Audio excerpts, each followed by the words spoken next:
In efforts to highlight our amazing students in Access, we asked for participants to give their testimonials and share their experiences with the Access office in hopes to encourage those who are unsure about registering with Access and about the benefits of using accommodations and services through our office, but also to reduce the stigma attached to receiving educational assistance. This testimonial is brought to you by Rachel Hare. What was the transition to college like, and how did you handle it? So my transition to college was a little unique. My family's military, so I actually graduated high school overseas. So when I was coming to college, I wasn't just going to college, I was coming back from a foreign country. So it was a much bigger transition than most people have to deal with. I am lucky I have family in the area, so they can help if I'm having a bad day. But it was nerve-wracking a little bit because I have to deal with getting classes majors, and my first major didn't work out, and then also on top of that dealing with health issues, which makes an already tough journey harder. How has your experience with Access been? So Access has been really helpful for me because the first day you come in, you register, they say, okay, here's what you've given us to show what your medical things are. Here are our lists of available accommodations. Do all these work for you? If not, we can kind of create a custom one that will help out a little more. So that way it's not just, okay, cool, you have hearing problems or attention problems. These are only things we give you. It's very much a, what do you specifically need? Because each person's situation, even if they have very similar illnesses, are going to be different, and what each person personally needs is going to be different. So the fact that you can customize that to create a plan that helps aid you the best is quite helpful. What was it like registering with Access?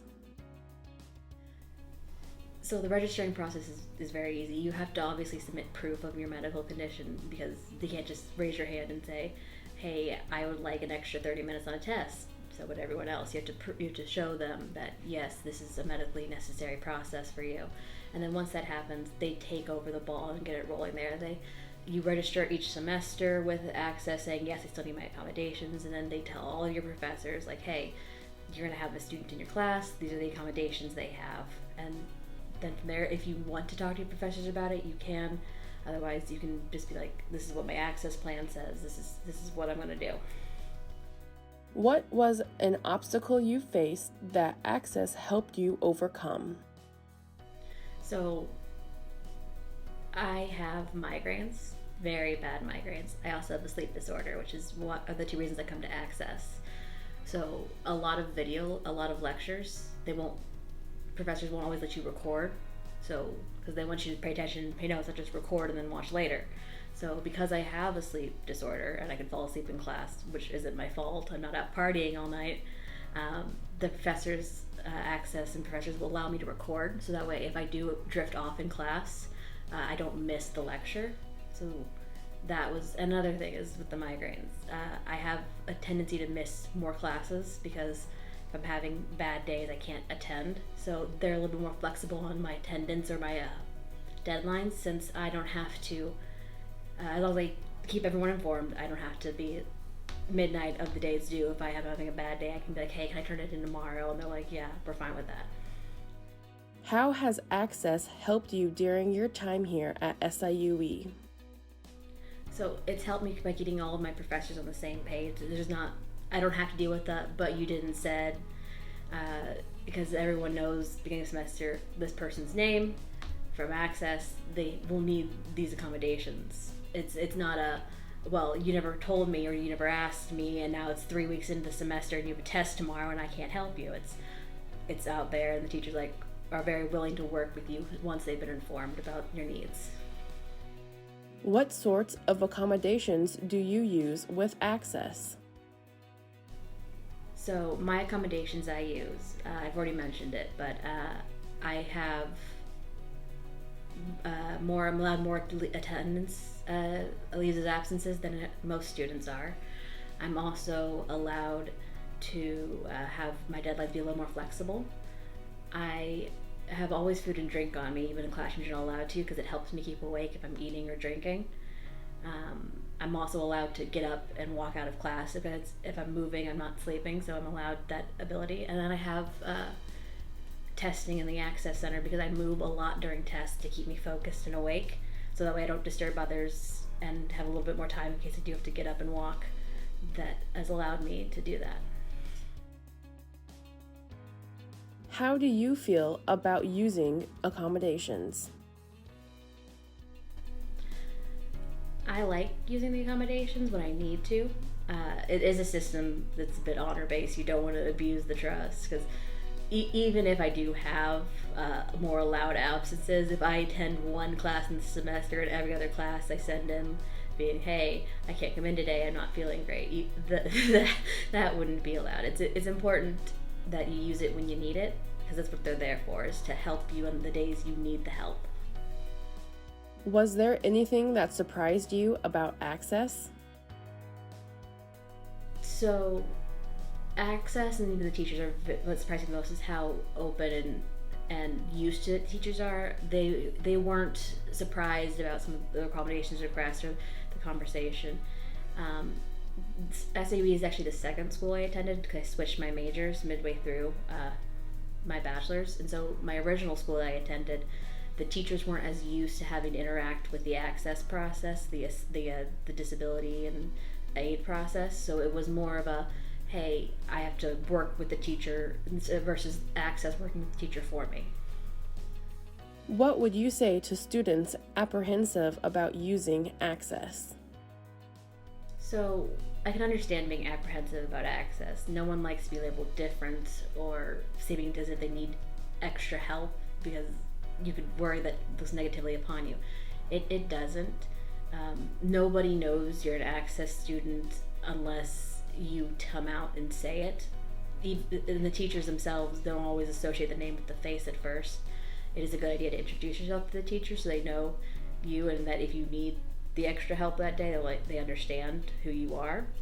But it's very much, it can be kept a very private thing if you're worried about it getting out and hurting a reputation or becoming a stigma. But everyone who is involved with the process is very helpful and supportive and non-judgmental, from the faculty to the administrative staff. What do you think of the stigmas around disability? So I'm luckier in some ways, but also unluckier in some ways, since I'm one of the people with the hidden disabilities. You look at me and you won't be able to tell that I can get very sick on certain days, which means I don't have to deal with the visual stigmas that comes with someone who's more obviously disabled. I have to deal with the bias of, well, you don't look sick, but it's part of life. You have to learn how to talk about what you have to deal with people who you need to know. You don't need to walk up to the guy you just see in the student center and be like, hey, this is all my problems. But making sure that you're comfortable at least informing people about, hey, this is what I have, this is what I need from you. If this happens, don't worry, it's normal for me. Is it a very important conversation to learn to have, because if you're comfortable expressing yourself to somebody and you're open and honest about it and allow them to ask the questions about what they can do for you in these situations, then generally they're very open to being like, okay, this is just Rachel, this is just the kinds of things that are going to happen around her, and this is what I need to do about it. Any words of wisdom for an incoming student with a disability? So I really do recommend the access process, because it's better to have the accommodations and not use them than need them and not have them. And if you do go through the access process, I do suggest what I do every semester. I go to, the first day of class after we do the syllabus, I wait around for the classroom to empty out, so it's just me and the teacher left, and then I approach them and say, hello, my name is, you should have an email about me from Access. This is what you kind of expect from me. How do you look at, what is the amount of extra days you're okay with me taking off in case something happens? Is there any questions you have for me? So that way everyone who interacts with me as a teacher is on the same page. So that way if anything does occur in the semester, I can't, not only do they have the access email saying, hey, these are their accommodations, but they had that initial conversation with me where I'm like, this is kind of what to expect. What do you expect from me? And you get on that same page, because that makes it easier for you going on this semester if things do happen. What is your major and what do you hope to do with that degree? I am an accounting major. So I hope to probably get into public accounting. I'm looking into current firms right now since this is my last semester at the school. I am interested possibly in doing industry accounting, like working at Anheuser-Busch is opening a financial section, which could be interesting. But currently I'm looking in the public sector. What do you wish others knew about you? So when I'm having migraines, there's different levels of pain. So some days you'll see me with just the big sunglasses on, and some days you won't see me at all. So I don't want people to think that, oh, she's just freewheeling out there having fun. I'm dedicated to my studies. It's just sometimes I have to go about it in a roundabout fashion. Anything else you want to share, or do you have any final thoughts? I think it's important that you work on accepting, especially if it's a chronic lifetime condition. I've had medical problems since I was 15, so I've had many years to get used to the hard conversation with strangers where you have to open up a little bit about medical stuff, which is very private and very personal and shouldn't have to be a conversation, but often does in these situations. So getting comfortable with who you are and what it means to have to live your life enough to be able to share it with others, I think is really an important step, because if you can't express what you need, how can anyone help you get there?